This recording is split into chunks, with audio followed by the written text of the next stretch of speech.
Mari kita bersatu di dalam doa. Bapa dalam surga, kami mengucap syukur untuk pemeliharaan-Mu dalam hidup kami hari lepas hari. Dan kalau kami bisa datang ke dalam rumah-Mu pada hari perhentian ini, itu semata-mata oleh karena kasih karunia-Mu. Dan kami bersyukur karena Engkau yang sudah memberikan kepada kami hari-hari untuk bekerja, juga memberikan kepada kami satu hari untuk berhenti dari segala pekerjaan kami. Dan hari perhentian yang kami nikmati pagi ini adalah bayang-bayang dari hari perhentian kekal yang suatu hari nanti akan kami nikmati bersama dengan Tuhan Yesus. Kami mengucap syukur karena Tuhan Yesus yang sudah bangkit pada hari yang ketiga memberikan jalan kepada kami untuk masuk ke dalam hari perhentian. Dan kami bersyukur karena di dalam Kristus kami memiliki jaminan, kami memiliki pengharapan. Dan pagi hari ini kami akan merenungkan firman Tuhan.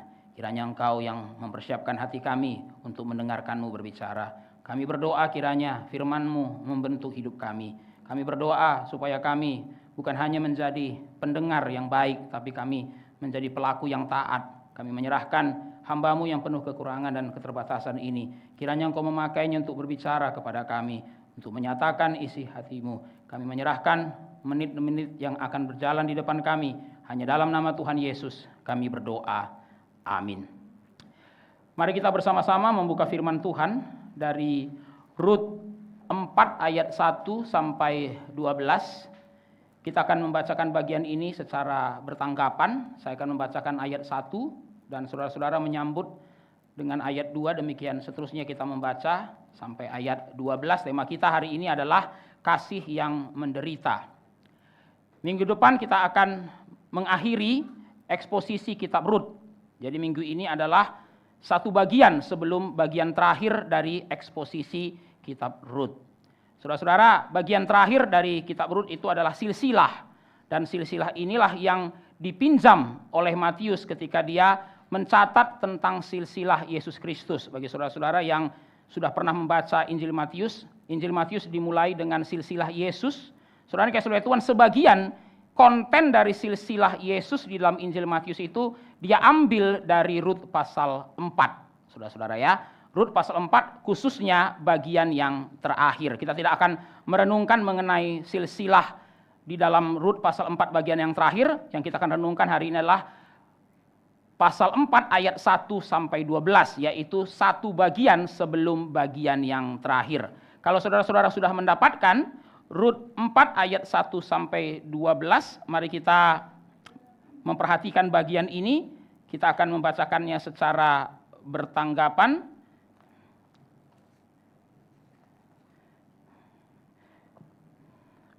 Boas telah pergi ke pintu gerbang dan duduk di sana, kebetulan lewatlah penebus yang disebutkan Boas itu, lalu berkatalah Boas, "Hai saudara, datanglah dahulu kemari, duduklah di sini."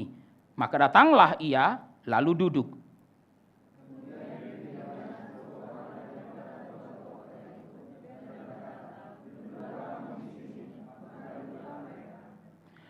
Lalu berkatalah ia kepada penebus itu, "Tanah milik kepunyaan saudara kita Elimelech hendak dijual oleh Naomi yang telah pulang dari daerah Moab. Jadi pikirku,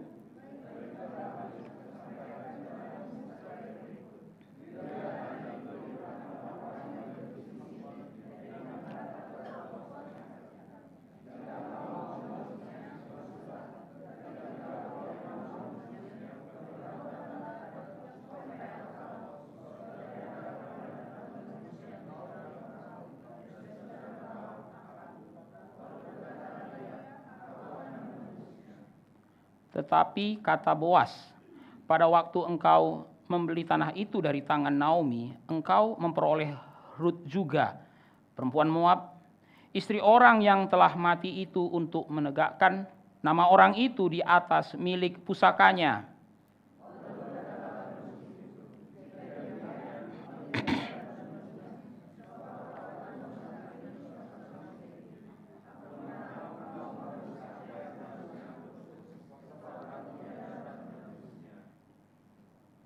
Beginilah kebiasaan dahulu di Israel dalam hal menebus dan menukar.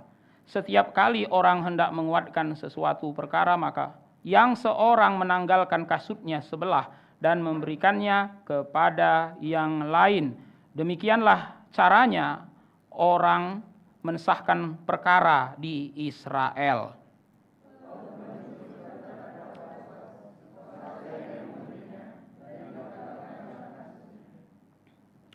Kemudian berkatalah Boas kepada para tua-tua dan kepada semua orang, di situ kamulah pada hari ini menjadi saksi bahwa segala milik Elimelek dan segala milik Kilion dan Mahlon aku beli dari tangan Naomi.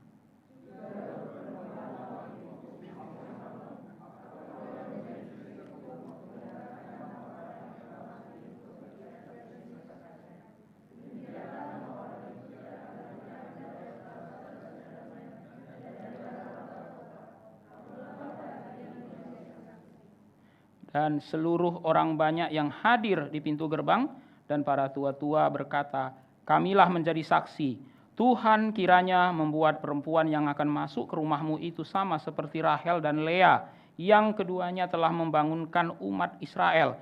Biarlah engkau menjadi makmur di Efrata, dan biarlah namamu termasyur di Betlehem.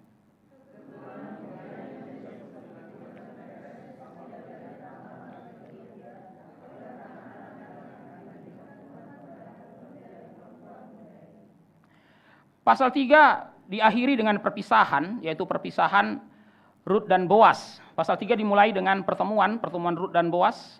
Rut datang ke tempat pengirikan di mana Boas sedang tidur, lalu kemudian Boas terbangun, maka mereka melakukan percakapan. Nah, saudara kasih Tuhan, setelah percakapan itu selesai, Rut kembali ke rumah Naomi. Apa yang dilakukan Boas, saudara kasih Tuhan? Pada saat yang sama, Boas pergi ke pintu gerbang. Jadi setelah menyuruh Rut pulang ke rumah, Boas langsung pergi ke pintu gerbang. Boas tidak buang-buang waktu.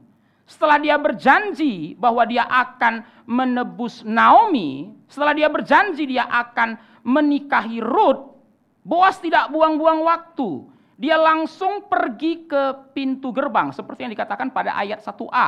Boas telah, saudara garis bawah kata telah, waktu Rut sampai di rumah Naomi, Boas sudah sampai di pintu gerbang dan duduk di sana. Saudara-saudara, pada waktu itu pintu gerbang bukan hanya berfungsi sebagai jalan keluar masuk, tapi juga sebagai tempat peradilan. Saudara-saudara, saya ulangi sekali lagi, saudara-saudara, pada waktu itu setiap kota memiliki pintu gerbang. Saudara-saudara, pintu gerbang itu memisahkan antara kota dan ladang. Jadi saudara-saudara, ladang itu di luar kota. Jadi orang kalau pergi ke ladang mereka harus lewat pintu gerbang. Lalu kalau mereka pulang lagi ke kota mereka harus lewat pintu gerbang. Jadi pintu gerbang itu adalah akses keluar masuk orang dari atau orang pergi ke kota. Dia kalau pergi pagi-pagi ke ladang lewat pintu gerbang, dia kembali lagi ke kota sore-sore lewat pintu gerbang. Tapi saudara-saudara, pada masa itu pintu gerbang bukan hanya berfungsi sebagai akses keluar masuk. Pintu gerbang juga berfungsi sebagai pengadilan. Nah, saudara-saudara kasih oleh Tuhan, praktek ini sudah diatur dalam hukum Taurat. Ya, kita bisa lihat itu misalnya ya, dalam Ulangan 21 ayat 18 sampai 19, saudara kasih oleh Tuhan ya. Saudara tidak usah buka bagian itu, saudara-saudara. Saya hanya memberikan parafrase dari ayat itu. Saudara-saudara, di ayat itu dikatakan kalau ada anak laki-laki yang melawan orang tuanya, padahal orang tuanya sudah menghajar anak itu tapi dia juga tetap melawan, maka orang tuanya harus membawa anak itu ke pintu gerbang. Oh, untuk apa dibawa ke pintu gerbang, saudara? Untuk diadili. Nah, jadi saudara-saudara, dari ayat itu saja kita sudah bisa lihat bahwa pintu gerbang pada masa itu di dalam masyarakat Israel berfungsi sebagai pengadilan. Jadi kalau ada anak yang sudah nggak bisa diajar terus melawan, orang tuanya boleh bawa dia ke pengadilan. Di mana pengadilannya? Di pintu gerbang. Nah, saudara-saudara, pintu gerbang itu nanti ada tua-tua, saudara, orang-orang terpilih, tokoh-tokoh masyarakat. Orang-orang inilah yang nanti akan vonis anak itu. Dan saudara kasih oleh Tuhan, vonis terhadap anak yang suka melawan orang tua pada masa perjanjian lama hukuman mati. Saudara kasih oleh Tuhan, jadi kalau ada anak melawan orang tua, maka anak itu boleh dihukum mati. Tapi yang berhak menghukum matinya adalah pengadilan. Jadi bukan orang tuanya langsung hukum mati anak itu, nggak boleh. Jadi saudara-saudara, sekalipun anak itu melawan, yang boleh menghukum mati anak itu adalah pengadilan. Dan pengadilannya ada di pintu gerbang. Dan yang boleh menjatuhkan vonis itu adalah tua-tua yang ada di kota itu. Nah, saudara yang kasih Tuhan, pertanyaannya begini, mengapa Boas harus pergi ke pintu gerbang? Ya, saudara-saudara, mengapa pagi-pagi Boas harus pergi ke pintu gerbang, saudara kasih Tuhan? Atau kita bikin lebih sederhana lagi, kenapa Boas pagi-pagi harus pergi ke pengadilan? Mengapa setelah bicara dengan Rut pulang, Boas pagi-pagi pergi ke pengadilan? Nah, saudara kasih Tuhan, pengadilan mana buka jam segitu, saudara kasih Tuhan? Saudara-saudara, waktu itu kan pagi-pagi banget, itu belum office hour, saudara kasih Tuhan ya. Pengadilan mana yang buka jam segitu? Dan saudara, kenapa Boas harus buru-buru pergi ke pengadilan? Rut pulang dari tempat pengirikan, Boas pagi-pagi sudah nongkrong di pengadilan. Perhatikan kata duduk, saudara kasih Tuhan. Itu berarti saudara kasih Tuhan, dia sudah ada di pengadilan. Kenapa Boas harus buru-buru ke pengadilan? Saudara kasih Tuhan, kalau kita melihat pasal 3, saudara kasih Tuhan, kita bisa mengerti kenapa Boas pagi-pagi pengadilan. Karena sekalipun dia mengasihi Rut, ada kendala hukum yang membuat dia tidak boleh menikahi Rut. Saudara-saudara kasih Tuhan, pasal 3 dengan jelas menunjukkan Boas siap menikahi Rut dan Rut siap menikahi Boas. Tetapi pasal 3 menunjukkan, saudara-saudara, ada kendala hukum. Kendala hukumnya apa? Menurut hukum Taurat, yang boleh menikahi Rut itu adalah kerabat penebus. Bahasa Inggrisnya itu kinsman redeemer. Memang Boas adalah salah satu kerabat penebus, yaitu orang yang berhak menikahi Rut. Tapi saudara kasih Tuhan, Boas mengaku. Kalau saudara perhatikan pasal 3 ayat 12, saudara kasih Tuhan, ya saya tidak minta saudara membuka bagian itu, karena minggu lalu kita sudah membaca ayat itu saudara-saudara, tapi saya ingatkan pada saudara, di pasal 3 ayat 12, Boas mengatakan kepada Rut, saya memang adalah salah satu dari kerabat yang berhak menebusmu, tetapi ada kerabat yang lebih berhak. Jadi saudara yang kasih Tuhan, ada skala prioritas di dalam kerabat penebus.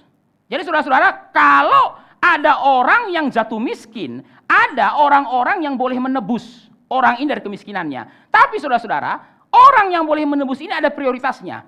Kalau yang pertama nggak bisa, baru yang kedua. Kalau yang kedua nggak bisa, baru yang ketiga. Nah, saudara kasih Tuhan, Boas ini orang kedua. Sekalipun dia boleh menebus Rut dan Naomi, tetapi ada orang pertama. Kalau orang pertama tidak mau menebus, baru Boas berhak menebus. Kalau orang pertama mau menebus, Boas tidak boleh menebus Rut dan Naomi. Saudara-saudara kasih Tuhan, di sini kita memperhatikan satu prinsip. Satu prinsip yang saudara dan saya tidak boleh lupa. Cinta tidak boleh dipakai sebagai alasan untuk melanggar aturan. Saudara-saudara kasih Tuhan, ini adalah salah satu karakter agungnya Boas. Apakah Boas mencintai Rut? Tidak ada keraguan, saudara kasih Tuhan. Tapi saudara-saudara di sini kita perhatikan, Boas tidak mau melanggar aturan demi cinta. Saudara kasih Tuhan, cinta bukan alasan untuk melanggar aturan. Saudara-saudara, hari ini banyak orang, saudara kasih Tuhan, melanggar aturan atas alasan cinta. Dan saudara-saudara kasih Tuhan, seringkali saudara-saudara, kita itu menormalkan. Ketika orang melanggar aturan, kalau karena cinta, kita normalkan. Ya saudara-saudara, kenapa? Cinta begitu agung, Pak. Cinta begitu agung. Maka kalau dia melanggar aturan demi cinta, ya nggak salah dong. Ya, alasannya apa? Alasan cinta. Saudara kasih Tuhan, di sini kita melihat salah satu karakter agungnya Boas, salah satu karakter yang agung dari Boas apa? Sekalipun dia cinta, dia tidak memakai cinta sebagai alasan untuk melanggar aturan. Dia mencintai Rut, ya, tapi dia tahu menurut aturan ada orang yang pertama harus menebus Rut. Dan dia tidak mau memakai alasan cinta untuk melanggar aturan tersebut. Saudara-saudara dikasih oleh Tuhan, kalau kita membaca kitab Rut ya, kita merasa perjalanan cerita Rut ini sangat lambat, saudara-saudara ya. Lambat. Kenapa saudara dikasih oleh Tuhan? Karena dari pasal 2 sampai pasal 3, pernikahan Rut dengan Boas itu tertunda. Saudara-saudara di pasal 2, yang kita sudah renungkan saudara dikasih oleh Tuhan, di pasal 2, Rut sudah ketemu Boas. Dan Boas menunjukkan ketertarikannya kepada Rut. Tapi saudara kasih oleh Tuhan sampai pasal 3, kenapa Boas tidak melamar Rut? Dan kita sudah melihat alasannya saudara-saudara ya. Karena Boas berpikir Rut belum move on. Saudara-saudara. Saudara-saudara kasih oleh Tuhan, waktu Rut datang ke ladang Boas, dia masih menggunakan pakaian kabung. Dan pakaian kabung itu tandanya saudara-saudara, dia belum move on dari almarhum suaminya. Walaupun dia sudah tidak bersuami, tapi pakaian itu memberikan sinyal kepada masyarakat kalau perempuan ini belum siap memulai lembaran baru. Maka saudara-saudara Tuhan, sekalipun Boas tertarik dengan Rut, tapi Boas tidak berani melamar Rut. Kenapa? Karena dia berpikir Rut belum siap memulai lembaran yang baru. Tapi saudara-saudara, di pasal 3 kita perhatikan, Naomi suruh Rut datang ke pengiringan Boas dan dia suruh ganti baju. Saudara-saudara, kenapa Naomi suruh Rut ganti baju? Supaya Boas nggak salah paham. Dengan mengganti baju, Rut mengatakan kepada Boas bahwa dia sekarang siap memulai lembaran yang baru. Nah, saya berpikir saudara-saudara pasal 3, wah sebentar lagi terjadi pernikahan. Ternyata saudara-saudara Tuhan, Boas mengatakan, aduh masih ada satu kendala lagi. Apa? Kendala hukum. Saudara-saudara Tuhan, kendala hukumnya adalah sekalipun saya mengasihimu, sekalipun saya ingin menikahimu Rut, tapi ada satu orang yang berhak menikahimu atau lebih berhak menikahimu. Saudara-saudara Tuhan, kita melihat ya, di dalam kitab Rut ini ada 2 kali penundaan. Penundaan pertama di pasal 2, penundaan kedua di pasal 3. Sampai kita berpikir, kok nggak nikah-nikah sini? Saudara-saudara, waktu kita membaca pasal 2, kita merasa, Boas, kamu lambat banget. Perempuan sudah datang di depan mata, kurang apa lagi? Kenapa nggak dilamar sih? Aduh, dia belum move on. Nah, saudara-saudara Tuhan ya, setelah Rut datang, lo udah move on kok, kenapa nggak dilamar? Aduh, satu orang lagi. Ada satu orang, dia lebih berhak daripada saya. Ini kok perjalanannya lambat sekali. Saudara Tuhan, di sini kita belajar satu hal, saudara-saudara ya. Penundaan sering membuat kita tidak sabar. Ya, saudara-saudara, itu sebabnya saudara-saudara kita suka gemes ya kalau membaca cerita yang berliku-liku. Hampir jadi nggak jadi, hampir jadi malah nggak jadi, hampir jadi malah nggak jadi. Ini kapan sih jadinya? Nah, saudara-saudara Tuhan ya. Kenapa saudara-saudara? Karena kita tahu endingnya pernikahan. Tapi kenapa sih mau pernikahan aja lama sekali? Pasal 2 nggak jadi, pasal 3 nggak jadi. Ini apa sih ya, sempat nggak jadi lagi nih. Ya bersyukur saudara-saudara ya, Rut cuma 4 pasal saudara-saudara, coba 10 pasal. Saudara bilang, apa lagi nih, mertua lagi saudara-saudara Tuhan ya. Pasal 2, masalah ini, pasal 3, masalah ini, pasal 4, masalah ini, pasal 5, apalagi masalahnya, nggak selesai nih. Saudara-saudara Tuhan, penundaan sering membuat kita tidak sabar. Ya saudara-saudara, tapi saudara dengar kalimat ini. Saudara harus belajar melihat ada kalanya penundaan itu hal yang baik. Saya ulangi saudara-saudara ya. Penundaan bisa membuat kita menjadi tidak sabar. Tapi saudara dan saya harus belajar melihat ada kalanya penundaan adalah hal yang baik. Sometimes delay is good. Saudara-saudara, seringkali kita merasa delay itu wasting time. Kalau bisa cepat kenapa lambat sih? Ya, saudara-saudara, kalau bisa mudah kenapa sulit? Saudara-saudara kayak saudara Tuhan, waktu kita ingin mencapai sesuatu dan kita merasa bisa mencapainya, tapi kita tidak bisa mencapainya, kita merasa apa? Penundaan itu wasting time. Delay is a wasting of time. Tapi saudara Tuhan tidak. Sometimes delay is a good thing. Kadangkala, ada kalanya penundaan adalah hal yang baik. Penundaan bisa saja bagian dari rencana Allah, saudara-saudara. Saudara Tuhan, jangan selalu berpikir ya, rencana Allah itu berarti straight to the point, saudara Tuhan ya, straight to the destination ya, langsung ke tujuan. Tidak selalu. Ada kalanya saudara-saudara, penundaan itu adalah bagian dari rencana Allah. Mengapa ditunda? Mengapa Allah menunda? Mengapa Allah mengizinkan penundaan? Karena dia melihat penundaan itu hal yang baik. Jangan selalu berpikir saudara-saudara kalau lancar, lurus, tidak ada penundaan itu hal yang baik. Tidak. Saudara-saudara Tuhan, kalau mobil saudara meluncur ke jurang, saudara akan bersyukur dengan penundaan. Saudara-saudara, kalau mobil saudara meluncur ke jurang, tiba-tiba ada kayu saudara-saudara nyangkut di ban mobil saudara, jadi nggak masuk ke jurang. Saudara akan mengatakan terima kasih Tuhan untuk penundaan ini. Karena kalau tidak ditunda, saudara langsung masuk ke jurang.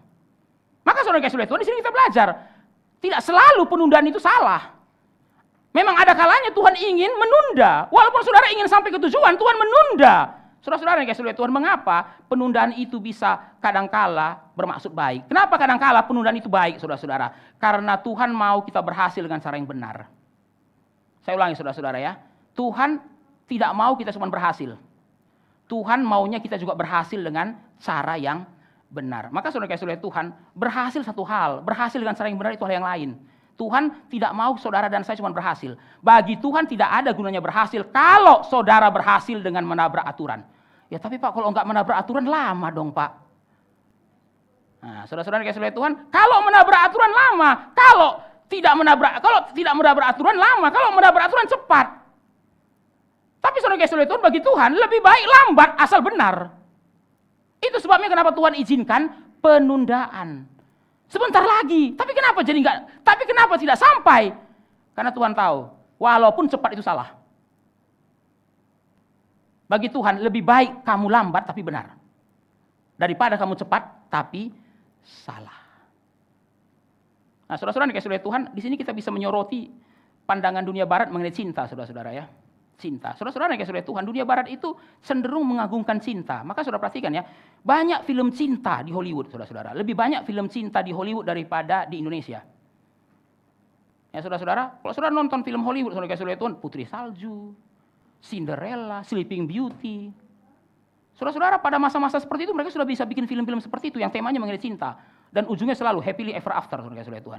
Dan mereka hidup bahagia selama-lamanya, mereka hidup bahagia selama-lamanya, mereka hidup bahagia selama-lamanya. Saudara bayangkan, pada masa-masa seperti itu, saudara-saudara, film Indonesia mengenai apa sih?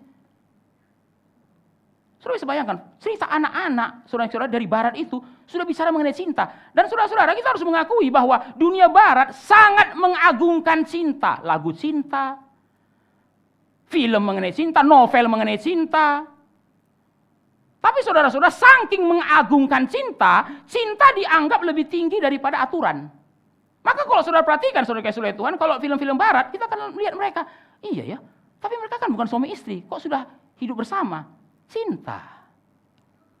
Saudara-saudara kan, kalau kita kan lihat ini kan bertentangan dengan firman Tuhan, atau kalau kita pakai istilah immoral. Immoral. Loh, tapi bagi film-film Hollywood, itu bukan immoral, it's beautiful. Loh, kok sesuatu yang tak bermoral bisa jadi beautiful? Saudara-saudara, Hollywood seringkali mengajar kepada kita, jangan lihat moralitasnya, lihat cintanya. Ya, walaupun itu tidak bermoral, tapi coba lihat, sweet kan? Laki-laki yang satu, perempuan yang satu, mereka hidup serumah, tapi mereka saling mencintai. Itu dosa kan? Jangan kolot gitu dong. Dosa-dosa. Nggak ada itu dosa, cinta. Dosa! Dosa, ini namanya dosa ini. Laki-laki, perempuan, tidak menikah, hidup serumah. Ini kan dosa. Tapi kalau saudara nonton film Hollywood, saudara-saudara nggak ada kata dosa muncul di situ. Ada kata cinta. Ada kata cinta, saudara kasih oleh Tuhan. Saudara-saudara kasih oleh Tuhan, ya beberapa waktu yang lalu saudara-saudara kan Amerika jadi heboh karena apa? Pelegalan pernikahan sesama jenis. Tapi saudara kasih oleh Tuhan, pernikahannya baru dilegalkan. Tapi yang namanya hubungan sama jenis dari dulu sudah ada.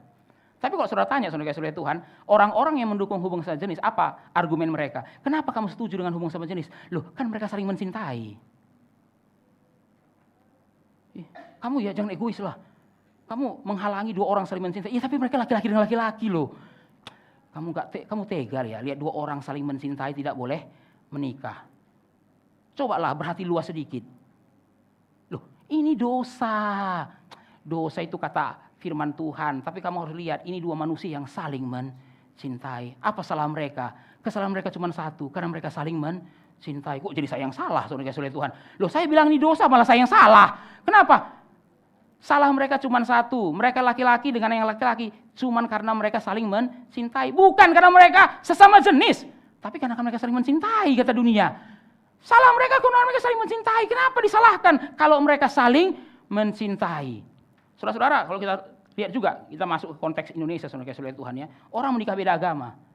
Saudara-saudara, pendeta menegur pun, saudara kasih oleh Tuhan, apa kata yang ditegur? Bapak ini nggak mengerti arti cinta. Salah kami apa, Pak?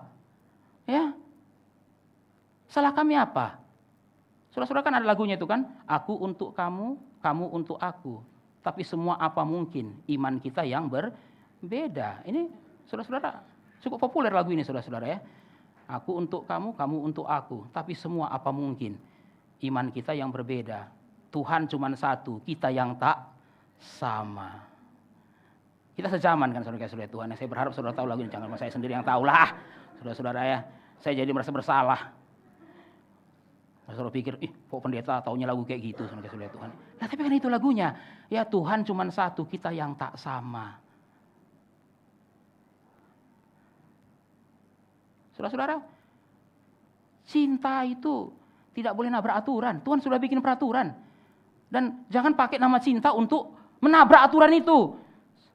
Laki-laki dengan perempuan harus seiman, itu aturannya. Tapi kami cinta, Pak. Waduh. Saudara-saudara yang kasih oleh Tuhan, agak parah saudara yang kasih oleh Tuhan hari ini. Ada orang itu yang kemudian, saudara-saudara, saya pikir dulu sesama jenis aja yang parah penyimpangannya saudara yang kasih oleh Tuhan. Sekarang ada yang bilang, ya kalau orang cinta sama hewan peliharaannya, boleh juga nikah sama hewan peliharaannya saudara yang kasih oleh Tuhan. Ada lagi sekarang ini. Jadi mereka mengatakan, ya apa salahnya kalau dia cinta dengan kucingnya? Boleh dong dia nikah sama kucingnya. Saudara-saudara, itu makanya banyak orang bilang ya, kalau kamu buka keran untuk sama jenis, kamu akan buka keran untuk apapun. Karena atas nama cinta kok. Kalau karena cinta sama jenis boleh, orang nanya kenapa? Karena cinta, manusia dengan hewan nggak boleh. Atau tanya lagi, kalau karena cinta kenapa? Kakak adik nggak boleh. Wah, lebih parah saudara. Kemana lagi nih? Saudara kalau buka keran itu, karena nama cinta, apapun jadi boleh.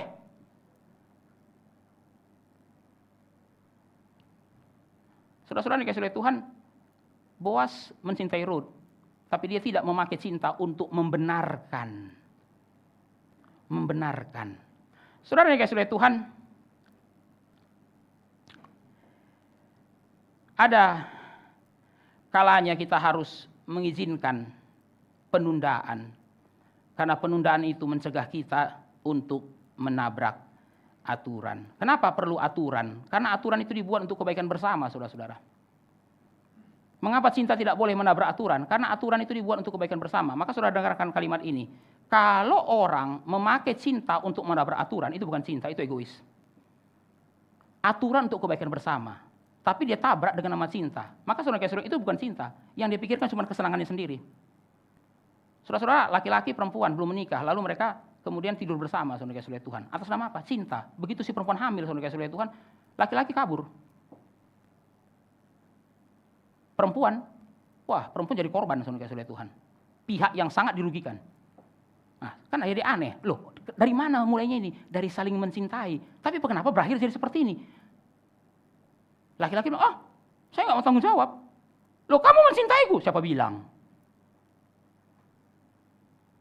Saya nggak mau repot. Loh, salah kamu. Wah, saudara-saudara, kasihan. Apalagi di masyarakat Asia seperti ini, saudara-saudara. Sudah dia ditinggalin sama pacarnya, dia disalahin sama keluarganya, dia dibuang sama masyarakatnya. Saudara-saudara, awalnya dari mana ini? Dari cinta. Cinta yang tabrak aturan.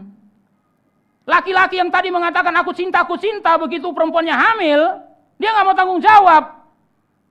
Di situ baru kita sadar, aturan itu untuk kebaikan bersama, tidak boleh ditabrak oleh nama cinta. Saudara-saudara, itu sebabnya kita perlu belajar menunda justru karena kita mencintai. Saudara-saudara, orang yang mencintai perlu belajar menunda. Menarik saudara-saudara, dalam kitab Kidung Agung, silakan saudara-saudara buka Kidung Agung 2 ayat 7. Kidung Agung 2 ayat 7 saudara-saudara ya. Silakan saudara-saudara bersama-sama membuka Kidung Agung 2 ayat 7. Saya akan bacakan ayat ini tapi kalimat terakhirnya saja. Saudara perhatikan bersama-sama. Kidung Agung 2 ayat 7. Jangan kamu membangkitkan dan menggerakkan cinta sebelum diingininya. Dan kalimat ini muncul 3 kali di dalam kitab Kidung Agung. Jangan kamu membangkitkan dan menggerakkan cinta sebelum diingininya. Emang cinta bisa dipaksa, Pak? Nah, saudara-saudara, menarik saudara-saudara ya. Ya, saya kan nggak bisa memaksa saya, Pak. Kan saya begitu saja loh. Saudara-saudara kasih oleh Tuhan, Kidung Agung 2 ayat 7 mengatakan jangan kamu menggerakkan dan membangkitkan cinta sebelum diingininya. Kan orang-orang mengatakan, ya cinta kan nggak bisa diatur, Pak. Loh, ini Kidung Agung 2 ayat 7 mengatakan apa? Ya tahan dirimu. Jangan kamu membangkitkan dan menggerakkan cinta sebelum diingininya. Nah, saudara-saudara, kalau kita baca kitab Kidung Agung, saudara-saudara, Kidung Agung itu ditutup dengan apa? Pernikahan. Pasal terakhir Kidung Agung itu pernikahan. Artinya, saudara-saudara, sebelum pasal terakhir itu, mereka belum menikah. Itulah konteks ayat ini. Jangan kamu membangkitkan dan menggerakkan cinta sebelum diingininya. Ya, saudara-saudara, kalau pakai bahasa sederhana, saudara kasih oleh Tuhan, jangan kamu melakukan apa yang tidak boleh kamu lakukan sebelum pernikahan. Oh, tapi kami cinta, Pak. Ya, tapi kamu jangan lakukan itu sebelum pernikahan. Jangan kamu membangkitkan dan menggerakkan cinta sebelum diingininya. Orang yang mencintai perlu belajar menunda. Justru karena kamu cinta, kamu belajar tunda. Saudara-saudara dikasih oleh Tuhan, makanya menikah itu jangan buru-buru. Jangan cuma modal cinta. Ya kalau sudah cinta, Pak, mau diapain lagi, Pak? Ya, sudah cinta, Pak, Ya udahlah, apa lagi yang lu tunggu, Pak? Nikah aja. Ya enggak, saudara-saudara. Saudara Tuhan, orang yang mencintai bersedia sebelum nikah ikut kelas. Waduh, lama lagi, Pak ya. Sudah ngebet nih, Pak. Sudah ngebet, Pak. Sudah pacaran 5 tahun. Masa sekarang mau nikah aja ikut kelas lagi 12 kali pertemuan. Konseling 3 kali. Wih, pendeta nggak mengerti perasaan anak manusia, Pak. 2 anak manusia saling mencintai, dihambat oleh pendeta. Pendeta bilang apa? Kelas 12 kali. Berapa lagi? Tunggu sampai 6 bulan. Habis itu apa lagi? Konseling 4 kali. Ini keburu kita dingin, Pak, cintanya, nggak jadi nikah. Ya, kalau gitu memang nggak boleh menikah. Tapi kalau sudah perhatikan ya, banyak orang, saudara Tuhan, menikah modal cinta. Cinta mengalahkan segalanya, Pak. Ya, love trumps all. Saudara Tuhan, orang yang benar-benar saling mencintai justru akan pikir baik-baik. Akan pikir baik-baik. Belajar menunda supaya tidak menabrak aturan. Saudara-saudara, lebih baik terlambat nikah daripada salah nikah, bukan? Saudara-saudara, lebih baik terlambat nikah daripada salah nikah. Dan kenapa orang bisa salah nikah, saudara-saudara? Kecepatan. Terlalu banyak yang ditabrak. Sehingga saudara Tuhan, saudara perhatikan baik-baik. Orang yang sudah salah nikah akan mengatakan apa? Lebih baik nggak usah nikah. Saudara perhatikan baik-baik. Orang yang belum nikah, saudara Tuhan mengatakan apa, saudara-saudara? Lebih baik salah nikah daripada nggak nikah. Begitu salah nikah, lebih baik nggak usah nikah, Pak, daripada salah nikah. Ya, saudara-saudara, ada orang itu. Ya, jangan cepat-cepat lah. Nanti kalau salah nikah, lebih baik salah, Pak, daripada nggak sama sekali. Gila. Begitu sudah salah, lebih baik nggak usah nikah, Pak. Kalau taunya begini, ya. Saudara-saudara dikasih oleh Tuhan, Kidung Agung mengatakan, jangan kamu menginginkan cinta. Justru kalau kamu saling mencintai, kamu harus belajar untuk mengendalikan dirimu dan belajar untuk menunda. Saudara-saudara, Boas mengasihi Rut, dia tidak mau tabrak aturan. Inilah kasih yang menderita. Suffering love. Dia mengasihi, tapi dia tidak mau menabrak aturan. Ini yang namanya suffering love. Mari kita lihat, saudara-saudara, 3 poin yang menggambarkan kasih yang menderita dari bagian ini. Yang pertama, saudara-saudara, Boas berinisiatif. Pasal 4 itu tentang Boas. Pasal 1 tentang Naomi. Pasal 2 tentang Rut. Pasal 3 tentang Rut, tapi terakhir pasal 4 itu tentang Boas. Kalau saudara perhatikan ayat 1 sampai 12, Boas terus Boas. Dan kalau saudara perhatikan ayat 1 sampai 12, saudara Tuhan, Boas ini rempong, saudara Tuhan. Saudara perhatikan ya, yang datang pertama kali pintu gerbang, dia. Yang duduk, dia. Yang panggil penebus yang pertama, dia. Yang panggil tua-tua untuk jadi saksi, dia. Dia semua. Maka menarik, saudara-saudara ya. Rut pasal 3 diakhiri dengan apa? Kata Rut kepada Naomi. Kata Naomi kepada Rut. Rut, sudah, diam saja, tunggu. Kenapa? Karena setelah ini dia yang repot. Dia tidak akan berhenti sampai dia menyelesaikan perkara ini. Benar, pasal 4, saudara Tuhan, yang repot siapa? Boas. Saudara-saudara, sebenarnya yang perlu ditebus itu Rut dan Naomi. Harusnya lu yang effort dong. Saudara kan? Yang butuh kamu, Naomi. Yang butuh ditebus Rut. Loh, ini kok yang effort Boas?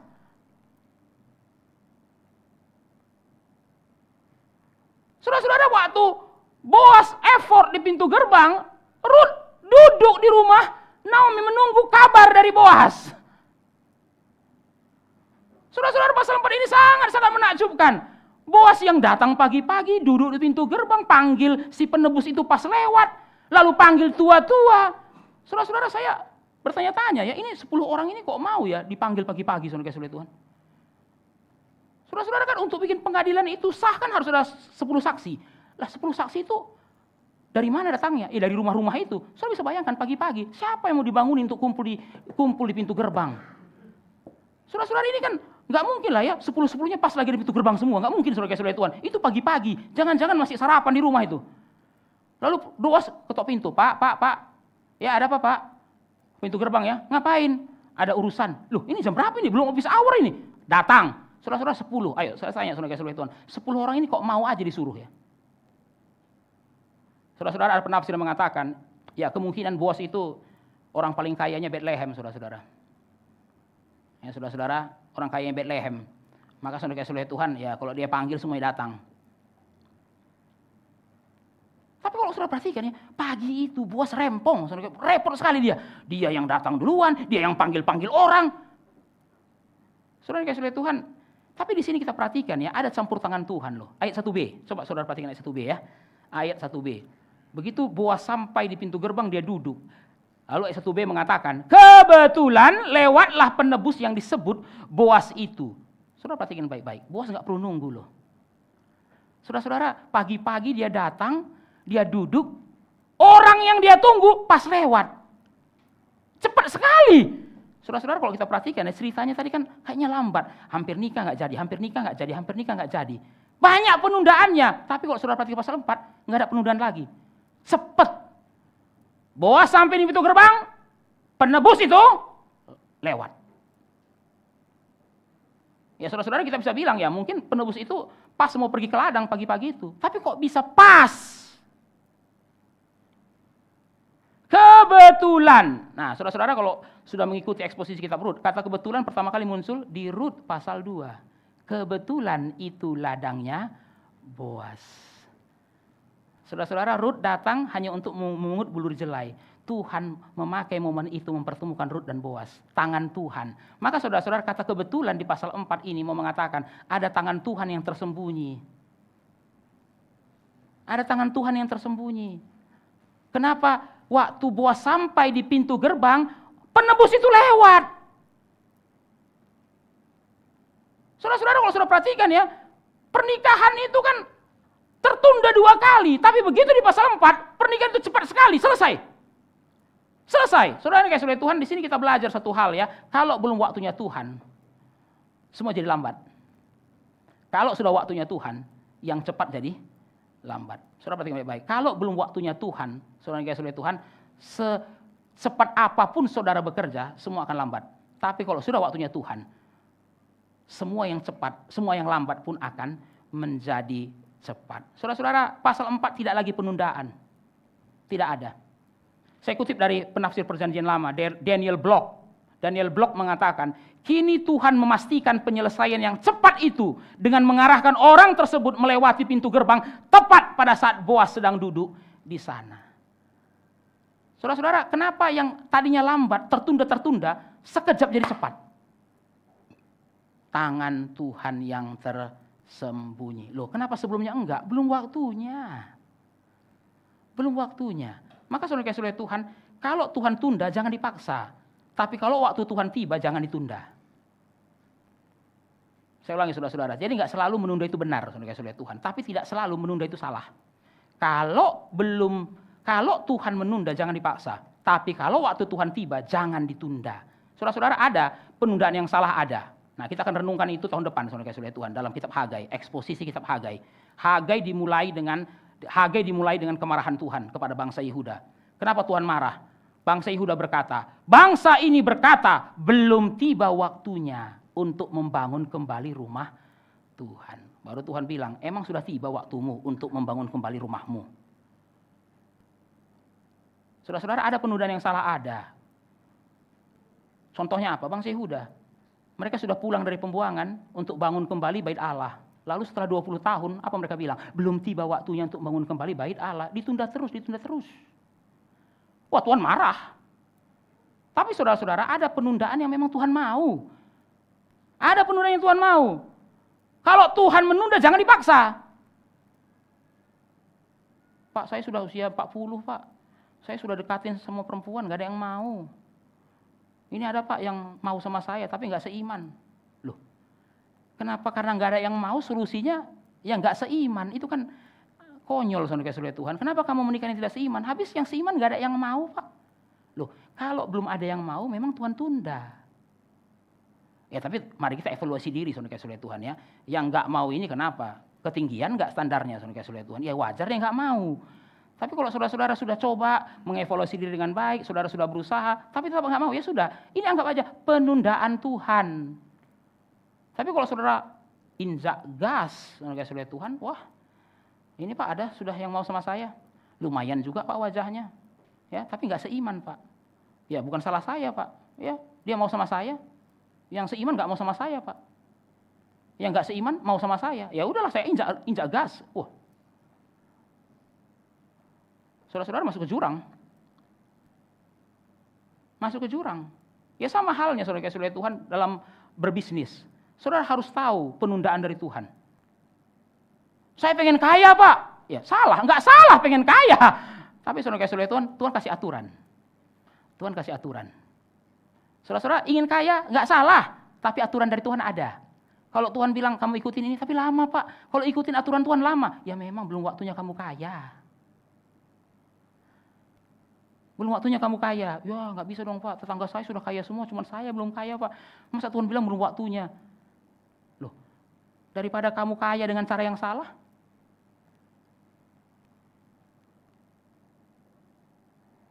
Saudara-saudara dikasih oleh Tuhan, siapa yang nggak mau gereja jadi besar? Nggak salah gereja jadi besar. Saudara jangan bilang, oh gereja jadi besar itu ambisius Pak, itu duniawi. Enggak, saudara-saudara ingin gereja besar, ingin pelayanan berkembang, nggak salah. Tapi saudara-saudara ada aturan. Ada aturan yang Tuhan berikan. Kalau kita ikuti aturan itu belum besar-besar juga, saudara-saudara, itu artinya apa? Belum waktunya. Belum waktunya. Saudara-saudara dikasih oleh Tuhan, mari kita lihat yang kedua. Boas mengambil resiko. Saudara-saudara, kita memperhatikan dari ayat 12, saudara dikasih oleh Tuhan, di situ Boas mengambil resiko yang besar. Saudara-saudara, seperti yang kita lihat tadi ya, Boas pagi-pagi datang ke pintu gerbang, itu public space, saudara kasih lihat. Itu ruang publik. Ruang publik, saudara kasih lihat. Itu adalah tempat di mana orang berkumpul. Di situ ada pejabat-pejabat kota. Saudara-saudara, orang akan melihat, semua orang Bethlehem akan melihat apa yang dilakukan Boas. Dan saudara perhatikan baik-baik, di tempat umum itu Boas tidak malu mengatakan, aku ingin menikahi Ruth. Saudara-saudara, apa Boas enggak tahu Ruth ini perempuan Moab? Tahu saudara-saudara, ayat 5 dan 10 dua kali Boas mengatakan, Ruth perempuan Moab itu, Ruth perempuan Moab itu. Apa Boas enggak tahu orang Israel benci dengan orang Moab? Tahu. Loh, Boas kamu enggak berpikir dengan jernih ini, ada perempuan lain kok. Kenapa kamu nikah sama perempuan Moab? Apa kamu enggak tahu orang Israel benci dengan perempuan Moab? Ya tentu Boas tahu. Tapi saudara-saudara Tuhan, sekalipun Boas tahu perempuan Moab itu adalah penyembah berhala, Boas tidak malu untuk mengatakan kepada umum, saya mau menikahi Ruth. Perhatikan ayat 10, saudara-saudara, ayat 10. Saya bacakan untuk kita semua ayat 10. Juga Ruth perempuan Moab itu, istri Mahlon, aku peroleh menjadi istriku. Saudara-saudara perhatikan apa yang dikatakan kepada penembus yang pertama itu. Kalau kamu ambil tanah Naomi, kamu harus ambil Ruth. Kalau kamu gak mau, aku yang ambil. Oh saudara-saudara, begitu menginginkannya Boas, segitu inginnya Boas untuk menikahi Ruth. Dia berkata pada penebus itu, sekarang cepat, kasih jawaban. Kamu mau tebus tanah itu dan ambil Ruth jadi istrimu? Kalau enggak, saya yang tebus tanah itu dan ambil Ruth jadi istri saya. Semua orang dengar. Saudara-saudara, orang kan berpikir, Boas kamu enggak salah mengambil perempuan Moab jadi istrimu. Saudara-saudara, Boas mengorbankan nama baiknya, reputasinya. Ini resiko yang sangat besar. Tapi di sini saudara belajar satu prinsip. Mengasihi artinya berani mengambil resiko. Saudara-saudara, waktu kita mengasihi seseorang, saudara pasti berani ambil resiko untuk orang itu. Mengasihi tidak bisa tanpa resiko. Saudara-saudara, orang yang mengasihi harus berani mengambil resiko. Inilah keagungan pernikahan, saudara-saudara Tuhan. Saudara-saudara, ya dari dulu kan tren di negara barat, saudara-saudara Tuhan, pernikahan gak penting. Ada yang mengatakan, pernikahan itu cuma selembar kertas. Ya, yang penting cinta. Ya, kita saling mencintai aja. Nikah nggak usah lah. Ya, itu kan nikah dengan gak nikah kan cuma selembar kertas ini aja kok bedanya. Ya, yang penting apa? Kita saling mencintai. Entah ada kertas nggak ada kertasnya pun tetap saling mencintai. Tidak, saudara-saudara Tuhan. Saudara-saudara, kalau saudara perhatikan ya di negara-negara barat, kumpul kebo itu dianggap normal. Kenapa? Karena kumpul kebo dengan pernikahan hanya a piece of paper. Apa sih bedanya? Saudara-saudara kalau nonton film Hollywood, banyak sekali kalimat-kalimat seperti itu. Kenapa kita harus merusak sesuatu yang indah ini? Saudara-saudara, saya pernah nonton film saudara-saudara Tuhan, mereka ini kumpul kebo, lalu kemudian salah satu nanya mengenai pernikahan. Lalu perempuannya saudara-saudara ya, ini agak bertolak belakang. Biasanya perempuan yang insecure dengan saudara-saudara Tuhan, ini perempuan yang confident. Kenapa kita harus merusak yang indah yang kita miliki ini? Apa yang kita miliki ini, kita bisa pikir dalam hati saya. Yang kamu miliki ini apa? Ya kumpul kebo. Dan dia mengatakan, kenapa kita merusak yang indah yang kita miliki ini? Kok serem juga saudara-saudara ya? Ini bukan indah, ini nih hancur. Tapi saudara-saudara Tuhan, perempuan itu mengatakan, menikah itu hanya menambah satu lembar kertas dalam hubungan kita. Nggak jauh beda kok. Tapi saudara-saudara tidak. Apa yang tidak ada dalam kumpul kebo? Yang tidak ada dalam kumpul kebo itu adalah tanggung jawab. Itu tidak ada. Saudara-saudara, maka saya mau mengatakan, saudara-saudara, orang kumpul kebo itu pengecut. Kenapa dia kumpul kebo, saudara-saudara Tuhan? Karena dia nggak mau tanggung jawab sebenarnya. Maka kalau saya bilang, kumpul kebo itu indah, nggak ada indahnya, saudara-saudara Tuhan. Indahnya di mana itu? Kumpul kebo itu adalah wujud kepengecutan.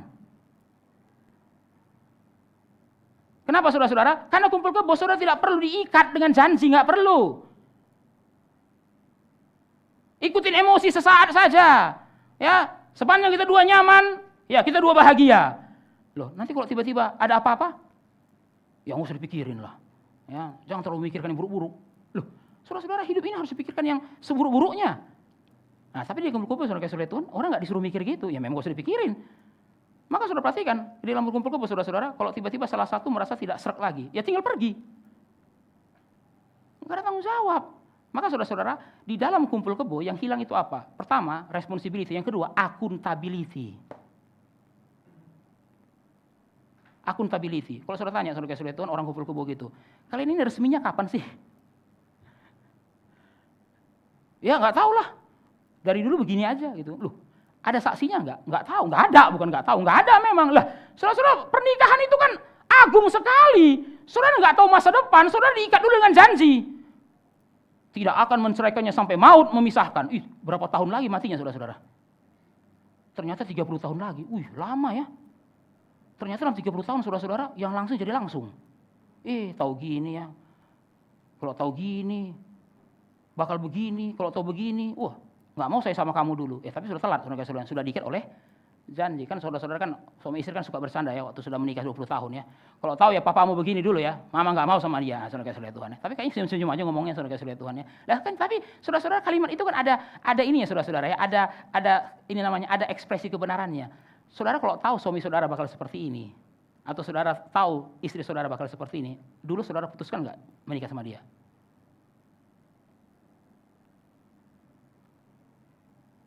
Ya, tapi kan saudara-saudara, pertanyaan itu kan kita nggak ada waktu menikah, 10 tahun yang lalu waktu menikah, 20 tahun lalu menikah, emang kita tahu pertanyaan itu? Nggak ada pertanyaan itu. Yang kita tahu yang ini. 20 tahun kemudian, bukan yang ini lagi saudara-saudara, jadi yang ini dan itu, saudara-saudara Tuhan.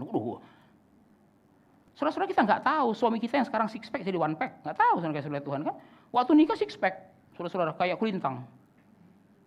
Ya saudara-saudara, kayak kulintang itu, saudara-saudara Tuhan. Tapi setelah menikah, saudara-saudara, bukan kayak kulintang, kayak gong. Kok berubah sekali? Kalau tahu begini ya perutmu, nah saudara-saudara ya.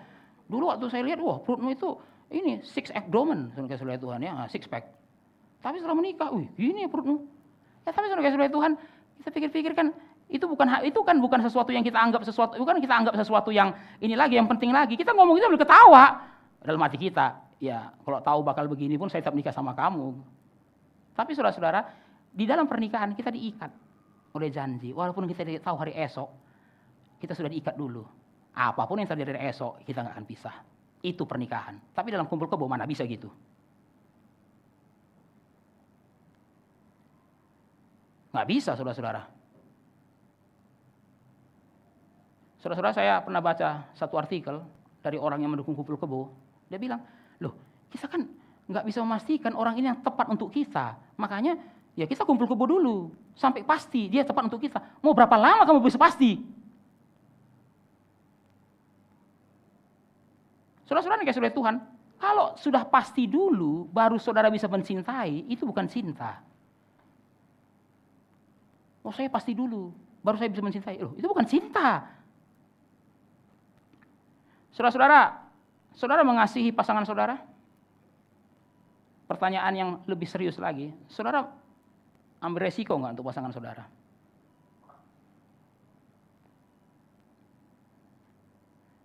Seringkali ya saudara-saudara ya, kalau sudah 20 tahun menikah, kita take it for granted. Ya, maka kita seringkali menjadikan pasangan kita itu nomor 3 dalam hidup kita. Waktu belum menikah, saudara-saudara, kita akan mengatakan dia nomor 1. Begitu sudah menikah, di nomor 3 kan juga nggak apa-apa kok. Emang dia mau kemana lagi? Sebelum menikah, saudara-saudara, kamu nomor 1, bahkan satunya. Kenapa?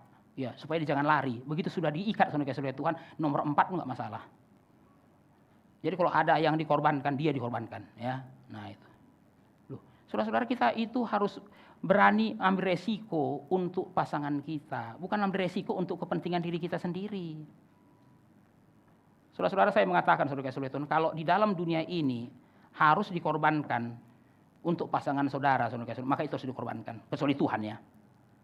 Kecuali Tuhan. Saya ulangi saudara-saudara, kalau di dalam dunia ini, saudara harus memilih, kecuali Tuhan ya, pasangan saudara atau yang lain, saudara harus pilih pasangan saudara.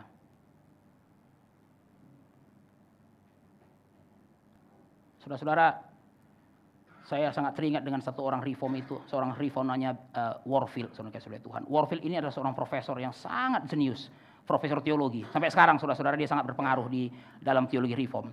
Tapi saudara-saudara, banyak orang nggak tahu cerita ini. Istrinya itu disambar petir. Maka saudara-saudara, istrinya itu tidak bisa berjalan lagi, harus duduk dan nggak bisa bergerak. Saudara-saudara Tuhan, karena istrinya, maka Warfield hampir tidak pernah pergi mengajar ke luar negeri. Hidupnya hanya di seputar kota Princeton.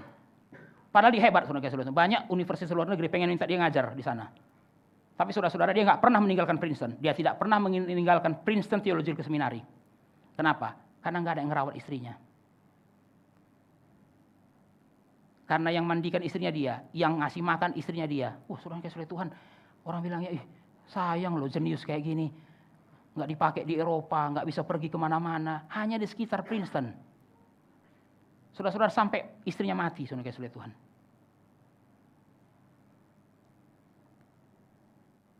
Saudara-saudara,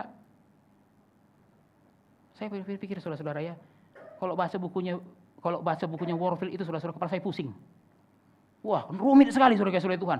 Saya pikir-pikir, jangan-jangan ini orangnya dingin ya, saudara-saudara ya, nggak hangat dengan pasangannya. Setelah baca ceritanya, orang yang bisa nulis dengan begitu dalam, teologinya begitu tinggi, saudara-saudara. Tapi ternyata dia bisa begitu hangat dengan istrinya. Bahkan istrinya yang cacat seperti itu pun, dia rela tidak ngajar.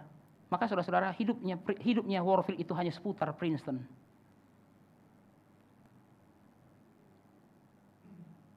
Saudara-saudara, apakah saudara mengasihi pasangan saudara seperti ini? Saya akan lakukan apapun untuk membuatmu bahagia, sekalipun itu mengorbankan kebahagiaan saya.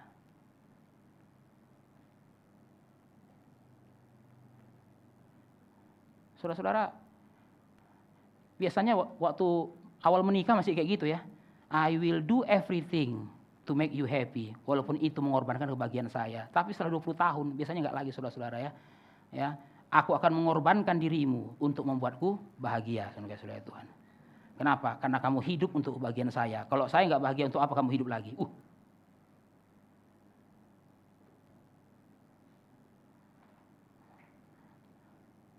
Ya, saudara-saudara, saudara Tuhan, saya pernah melihat itu ya waktu saya pernah di Jakarta. Ada seorang istri yang kena cancer. Saya waktu lihat foto masa mudanya cantik sekali, saudara-saudara. Mereka sudah berdua, sudah punya anak. Tapi yang saya kagumi apa, saudara-saudara ya? Suaminya itu mendampingi istri itu. Mendampingi perempuan ini, istrinya, saudara-saudara, sampai mati. Saudara-saudara, terakhir sebelum meninggal, saya datang besuk. Saudara-saudara Tuhan, kanker itu kena di sini, sehingga lidahnya itu tidak bisa bicara dengan jelas lagi. Saya kalau dengar saudara-saudara Tuhan, istrinya ngomong, saya harus, apa gitu kan, saudara-saudara ya. Tapi saya bayangkan saudara-saudara Tuhan, saya hanya dengar sekali-sekali, dia setiap hari loh. Tiap hari. Dan waktu istrinya meninggal, saya tanya, sebelum meninggal Bapak di mana? Saya di situ.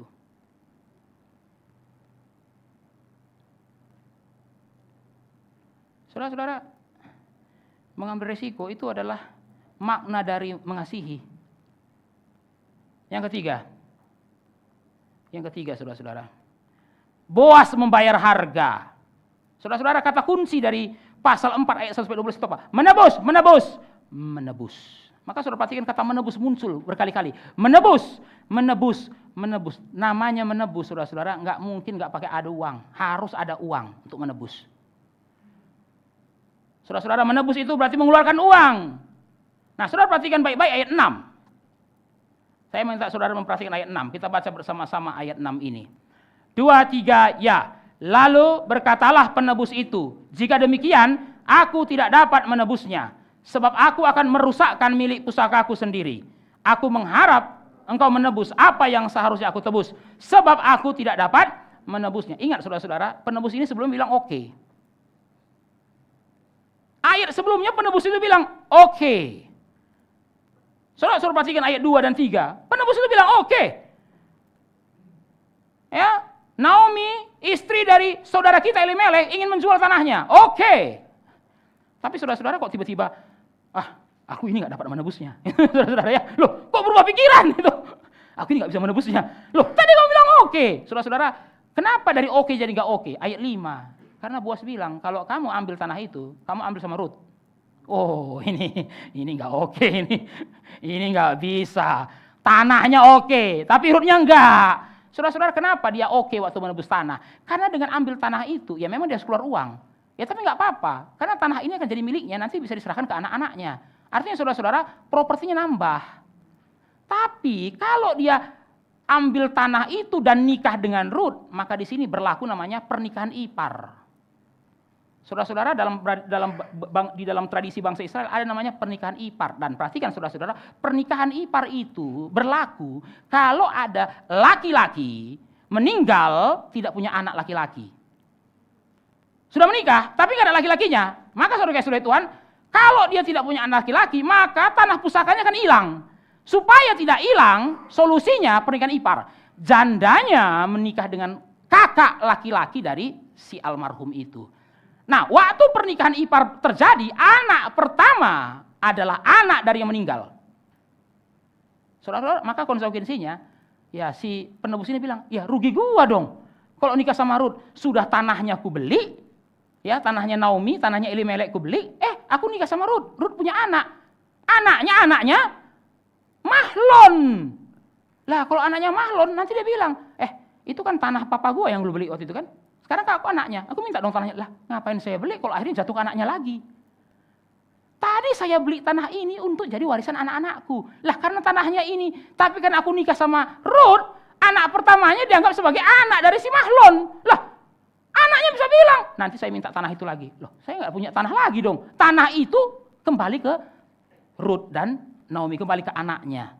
Yang kedua saudara-saudara, yang kedua kerugiannya apa? Karena si penebus ini menikah dengan Rut dan ada anak, maka jangan lupa saudara-saudara, anak itu juga berhak atas warisan dari si penebus itu. Anak anak ini saudara-saudara dapat double warisan. Double yang pertama, warisan dari Elimelek, yang kedua, warisan dari si penebus itu. Oh enak di si laki-laki, enak si anak-anak ini dong. Maka dia bilang, wah nggak mau, merusak milik pusakaku sendiri. Ya, rugi gua double. Oh saya mau menolong Naomi, tapi jangan sampai merusak. Saya mau menolong Naomi, tapi jangan sampai merugikan saya dong. Saya mau menolong, sejauh itu menguntungkan saya. Bukankah banyak orang Kristen seperti penebus ini? Saudara-saudara, banyak orang Kristen mau pelayanan, mau sejauh menguntungkan. Maka saudara-saudara Tuhan, ada banyak gereja saudara-saudara Tuhan ya, supaya uangnya orang kaya masuk ke dalam gereja itu. Caranya gimana saudara-saudara? Taruh orang kaya itu jadi majelis di gereja itu. Orang kaya yang di luar bukan siapa-siapa saudara-saudara, kemudian dimasukkan dalam gereja itu jadi majelis. Bapak jadi majelis ya. Wih, saudara-saudara, majelis itu posisi yang sangat terhormat, posisi yang sangat rohani. Tapi kita nggak tahu kerohanian orang ini bagaimana. Gereja banyak yang nggak peduli, nggak rohani atau rohani nggak apa-apa. Begitu jadi majelis, persembahan tiap minggu ke kita. Maka saudara perhatikan, orang yang sederhana mau jadi majelis, saudara-saudara, merintis dari bawah, saudara-saudara Tuhan ya, dari nol. Ya saudara-saudara, dari Asher. Saudara-saudara, tunggu berapa tahun baru bisa jadi liturgis. Tunggu berapa tahun baru bisa jadi ini. Tunggu berapa tahun baru bisa jadi majelis. Sudah lama banget. Tapi begitu ada orang kaya, saudara-saudara Tuhan masuk ke gereja itu, saudara-saudara, sebenarnya lagi nyasar ke gereja itu dia. Ya, lagi cuci mata di gereja itu. Pendeta orang kaya nih, ya, Crazy Rich nih. Crazy Rich Manado, saudara-saudara Tuhan ya. Saudara-saudara, wah ini kayak melintir, saudara-saudara Tuhan kan. Kita nggak tahu loh kehidupannya bagaimana, kerohaniannya bagaimana. Tapi karena dia lagi nyasar, langsung pendetanya, saudara-saudara, Pak, nanti pulang jangan pergi dulu ya. Ngobrol dulu dengan saya, minum kopi dulu bareng-bareng. Saudara-saudara, biasanya pendeta ini nggak minum kopi kok, sakit mah kok dia, saudara-saudara Tuhan.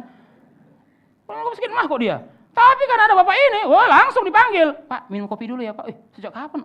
Saudara-saudara, pengurusnya ini, sejak kapan Pak pendeta minum kopi? Ya, tapi saudara-saudara, nah, Bapak dari mana? Dari sini. Wah, saya lihat ya Bapak ini orang cinta Tuhan. Tahu dari mana lu cinta Tuhan? Saudara-saudara Tuhan itu omong-omong sampah semua, saudara-saudara Tuhan. Supaya apa? Pak, apa ada panggilan nggak jadi majelis di gereja ini? Ketua majelis. Kita kosong loh ketua majelisnya Pak. Padahal nggak kosong, ada saudara-saudara Tuhan, tapi nggak kaya. Maka saudara-saudara Tuhan, oh Bapak mau nggak? Mau, saudara-saudara. Nah, saudara-saudara, apa yang terjadi? Yang ketua majelis ditendang, yang orang kaya naik, saudara-saudara. Yang ketua majelis kepahitan sama gereja. Oh, tapi pendeta nggak peduli. Yang penting apa? Minggu depan persembahan jutaan mengalir.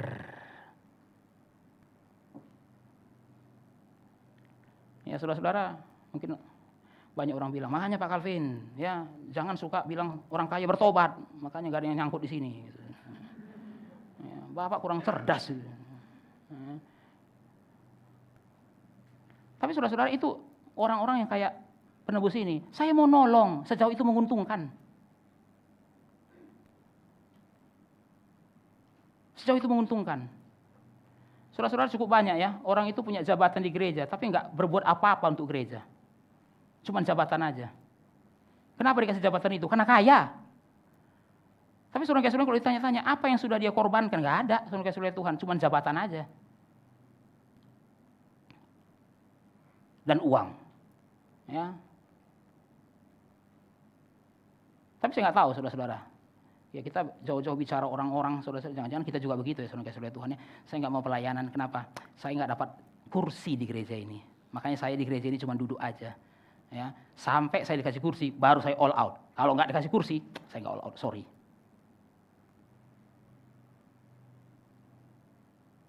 Saudara-saudara yang dikasih oleh Tuhan, mari kita bandingkan dengan Boas. Apakah Boas nggak tahu kerugiannya kalau dia nikah sama Rut? Ingat saudara-saudara, Boas itu konglomerat. Kalau dia nikah sama Rut, anak pertama akan dapat warisannya Boas. Yang kedua, anak yang pertama ini akan dapat tanahnya Elimelek. Boas dapat apa? Nggak dapat apa-apa, gets nothing. Menikah dengan Rut tidak membawa apa-apa kepada Boas. Menikah dengan Rut tidak bikin Boas tambah kaya. Kalau pakai istilah sekarang, nggak cuan, saudara-saudara Tuhan ya. Nah itu, saudara-saudara, menikah dengan Rut itu nggak cuan bagi Boas. Lu menikah dengan Rut, lah sekarang kalau anaknya anak pertama, memang kalau kita perhatikan bagian berikutnya kan, bagian terakhir kan anaknya lahir. Dan itu menarik saudara-saudara ya, 10 tahun dengan Mahlon nggak ada anak. Kok tiba-tiba sebentar dengan Boas sudah bisa melahirkan anak? Menarik saudara-saudara Tuhan ya. Kalau 10 tahun dengan Mahlon nggak ada anak, ya dengan Boas apalagi kan kita pikir-pikir saudara-saudara Tuhan ya. Tapi di situ benar, itu bagian minggu depan saudara-saudara ya. Tapi kalau sudah perhatikan, emang Boas nggak tahu ruginya? Tahu. Dia yang bilang sama penebus itu, kalau kamu nikah dengan, kalau kamu ambil tanah Naomi, kamu ambil dengan Rut perempuan Moab itu. Oh no, saya nggak mau rugi. Loh, emang Boas nggak rugi? Tapi kenapa dia tetap mau menikah dengan Rut? Karena dia mengasihi Rut. Saudara perhatikan di sini, kita bisa melihat bayang-bayang kasih Kristus pada Boas. Boas adalah bayang-bayang dari Kristus. Saudara kasih oleh Tuhan, Boas menggambarkan kasih yang menderita, tapi kasih Kristus lebih besar daripada kasihnya Boas. Saudara-saudara, kalau kita pikir-pikir ya, Yesus rugi nggak ya menjadikan kita istrinya? Saudara-saudara, kita disebut sebagai mempelai Kristus. Mari kita pikir saudara-saudara, kita ambil kaca, taruh di muka kita saudara-saudara. Kita ini mempelai macam apa ini? Sampai pengantin laki-laki seperti Kristus mau mengambil kita jadi istrinya. Rut perempuan Moab. Saudara-saudara, kita ini orang berdosa. Tapi Kristus berinisiatif. Kristus ambil resiko. Dan terakhir, Kristus bayar harga.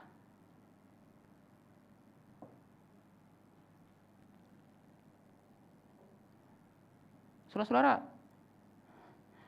Kalau menikah dengan Miss Universe sih kita berani berinisiatif, saudara-saudara. Kita berani ambil resiko. Dan kita berani bayar harga. Mas kawin berapapun saudara-saudara Tuhan kita bayar. Kalau sanggup. Kenapa? Miss Universe, speknya saudara-saudara Tuhan ya. Saudara-saudara, ada orang itu, karena ada orang saudara-saudara perempuan, sudah dokter, pegawai negeri, anak satu-satunya. Wah, waktu dilamar saudara-saudara, orang tuanya minta mas kawin 1 M. Ini bisa nikah dengan crazy rich juga saudara-saudara Tuhan ya. Sudah minta mas kawin 1 M, mintanya resepsinya saudara-saudara di tempat yang paling mahal. Saudara-saudara, kalau nggak kaya mungkin kita pikir-pikir, enak anak secantik apa kita bilang saudara-saudara. Memang cantik juga saudara-saudara Tuhan kan. Ya memang kita nggak ada uang ya mau gimana lagi ya. Saudara-saudara ya. Kan dalam hal seperti ini kasih saya tidak cukup saudara-saudara ya. Modal juga perlu kan saudara-saudara.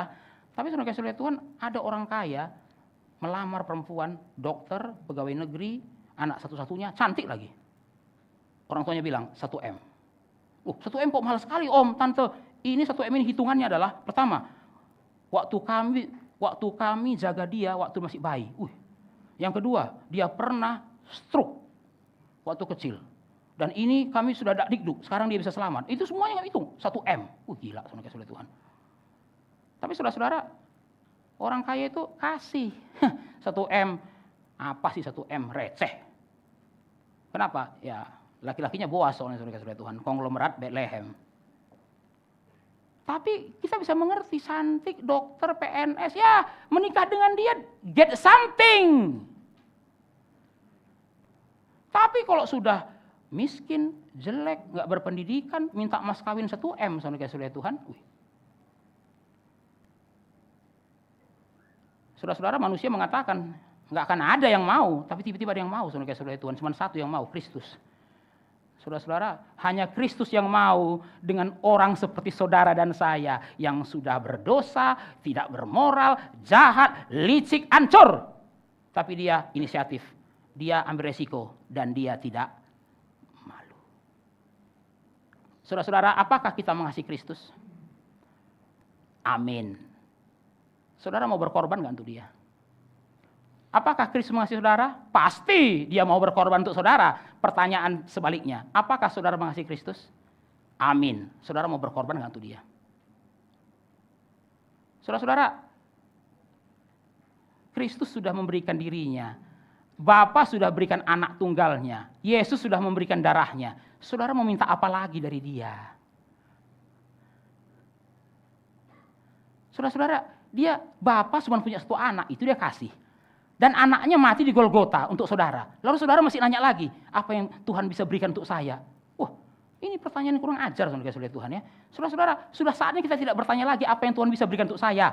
Saatnya kita bertanya, apa yang saya berikan untuk Tuhan?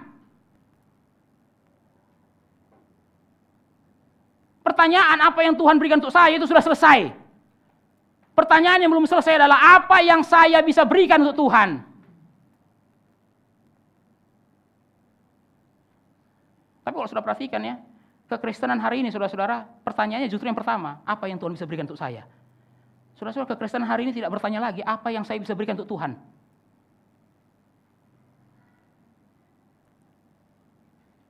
Saya masih ingat dengan lagu Natal saudara-saudara ya, Dunia Kedinginan.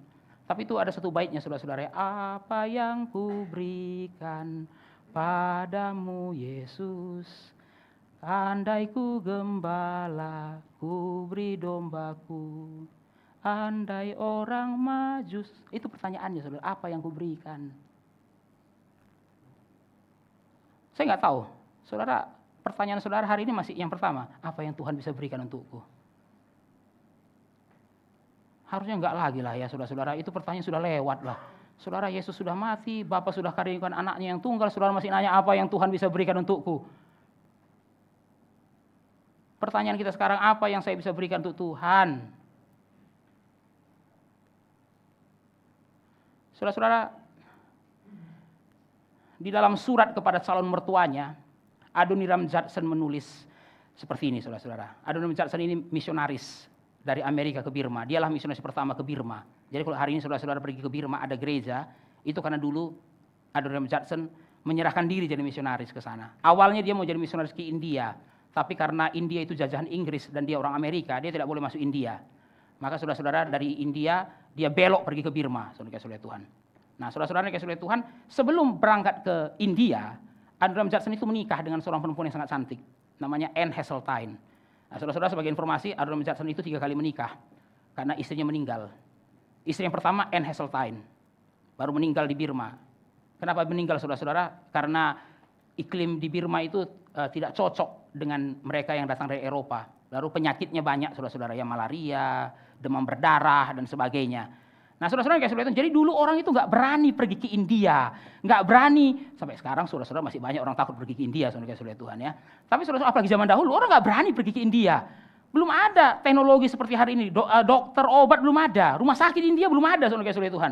Jadi orang Eropa itu nggak berani ke India, apalagi pergi ke Birma, saudara-saudara Tuhan. Birma itu dibanding India lebih ketinggalan lagi. Saudara-saudara, hari itu Adoniram Judson pergi ke India, lalu pergi ke Birma. Nah, saudara menarik sekali. Dia akan menikah. Dia hari itu saudara-saudara tertarik dengan Anne Heseltine. Nah, saudara-saudara, papanya Anne Heseltine ini adalah seorang penatua di gereja.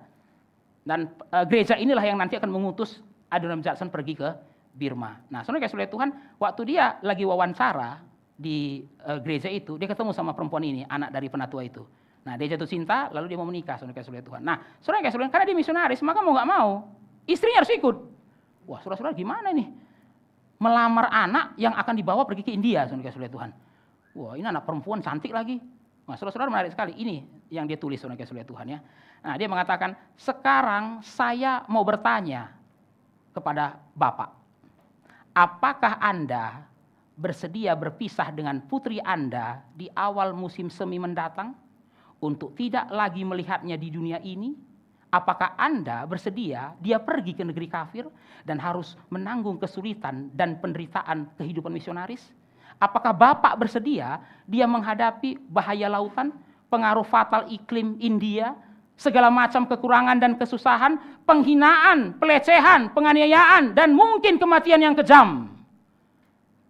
Kalau saudara jadi bapaknya Anne Heseltine, saudara terima nggak menantu kayak gini, saudara-saudara ya?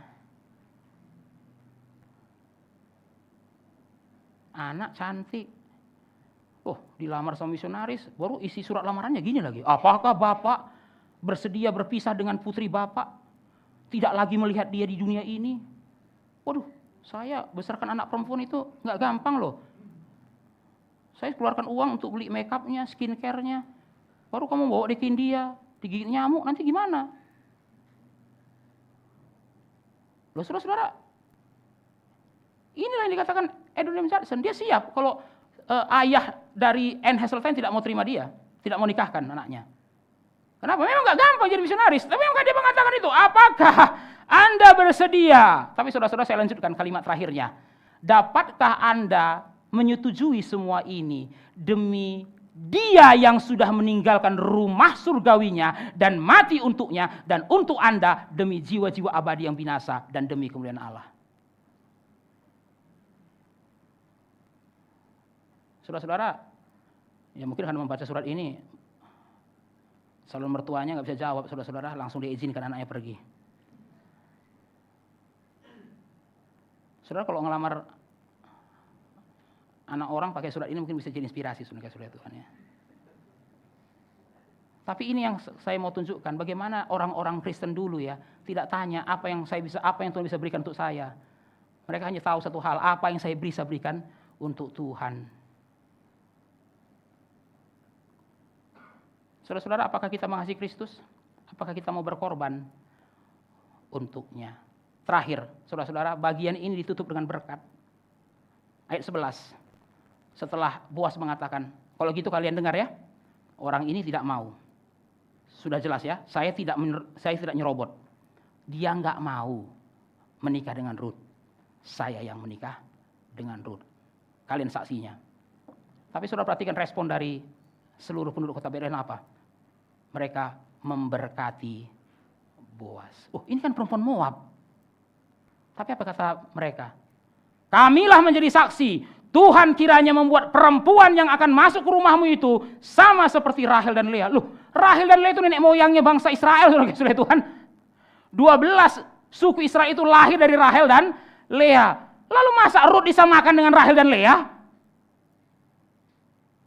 Seperti Rahel dan Lea membangun Israel, seperti itu kiranya perempuan ini membangun rumahmu.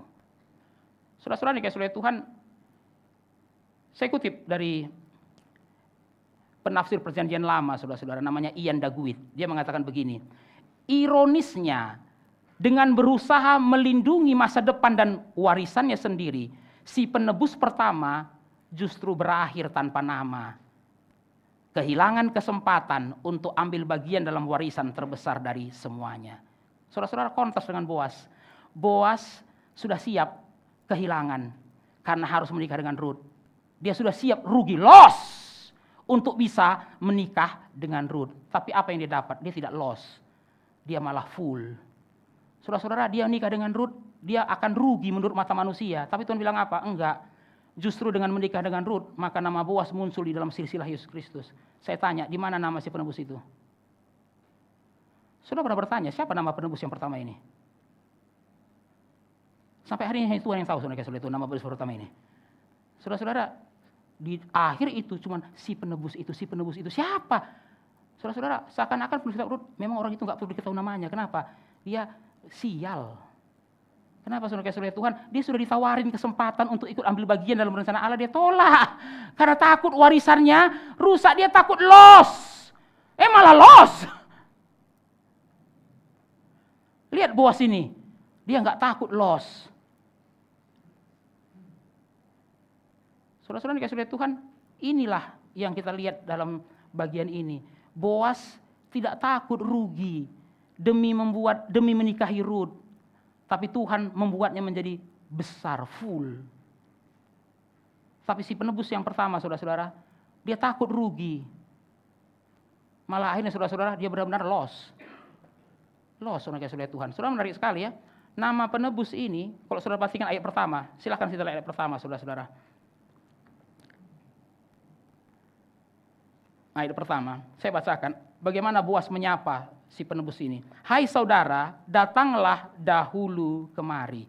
Itu bahasa Indonesia, saudara. Tapi saudara dikasihi oleh Tuhan, kalau saudara baca bahasa Ibraninya bukan saudara. Hai si Anu, saudara dikasihi oleh Tuhan. Itu terjemahan bahasa Ibraninya. Jadi bukan saudara. Saudara-saudara, jadi di dalam pasal 4 ini memang nama penebus itu disamarkan. Seakan-akan orang kayak gini gak usah dikasih tahu lah namanya. Gak penting juga tahu dia. Makanya namanya si Anu. Ya saudara-saudara, ada terjemahan bahasa Inggris pakai istilahnya Mr. So and So. Saudara-saudara, itu saudara-saudara. Siapa sih penebus ini? Ini nggak penting juga atau namanya Mr. So and So aja nih. Loh. Saya tanya saudara-saudara, dia orang kaya, pasti orang kaya lah. Kalau Boas aja bisa tebus Ruth, apalagi dia, saudara-saudara Tuhan, orang kaya ini. Tapi apa? Sampai hari ini pun kita nggak tahu siapa namanya. Dia hanya disebut sebagai Mr. So and So. Boas, siapa yang nggak tahu nama Boas, saudara-saudara Tuhan? Dia menikah dengan Ruth, melahirkan anak namanya Obed, dan namanya muncul di dalam silsilah Yesus Kristus. Saudara-saudara, saudara takut rugi untuk Tuhan? Aduh Pak, nanti kalau saya banyak berkorban untuk Tuhan, banyak yang hilang Pak, banyak yang hilang. Saudara-saudara, Tuhan gak mungkin utang. Saudara tidak perlu takut rugi karena Tuhan. Tuhan tidak mungkin rugikan saudara. Tapi kalau saudara takut rugi karena Tuhan, saudara pun akhirnya rugi beneran. Saudara Tuhan, rugi beneran. Oh Tuhan, nanti kalau saya terlalu banyak berkorban untuk Tuhan, gak ada ini, gak hilang ini. Saudara Tuhan, Tuhan bilang apa artinya kamu dapatkan seluruh dunia ini, tapi kamu kehilangan jiwamu. Tapi kalau kamu kehilangan nyawamu demi aku, kamu akan memperolehnya kembali. Saudara-saudara, kiranya kita jadi orang Kristen yang seperti Boas. Tidak takut loss. Saudara-saudara tidak takut rugi, tidak takut hilang. Karena dia tahu dia melakukan yang benar. Dan orang seperti ini, saudara-saudara Tuhan, itu seperti benih. Saudara perhatikan benih itu yang sering digunakan Yesus sebagai metafora. Benih yang jatuh ke tanah, memang dia harus hilang. Tapi kalau saudara lihat, semua benih yang hilang, kemudian menghasilkan pohon yang berbuah lebat. Saudara cuma hilang satu biji, saudara menghasilkan ratusan biji. Tapi kalau ada benih, aduh gak maulah jatuh ke tanah, kenapa? Nanti saya hilang. Ya saudara-saudara, benih yang tidak hilang, ya tetap satu biji. Tapi benih yang hilang, hanya satu yang hilang, tapi menghasilkan ratusan buah. Kiranya saudara dan saya mau menjadi seperti Boas. Mari kita bersatu dalam doa. Bapa dalam surga, terima kasih untuk firman-Mu yang sudah kami renungkan di pagi hari ini. Biarlah kami memiliki hati seperti Boas. Hati yang tidak takut rugi, asal itu untuk Tuhan. Hati yang tidak takut kehilangan, karena itulah yang Tuhan mau. Dan dia digerakkan oleh kasih. Kami berdoa supaya kami menjadi orang Kristen yang tidak hitung-hitungan dalam berkorban bagi Tuhan. Karena Tuhan sudah berkorban segala-galanya bagi kami. Biarlah kami tidak lagi terus-menerus bertanya, apa yang bisa Tuhan berikan lagi bagi kami. Karena pertanyaan itu sudah selesai.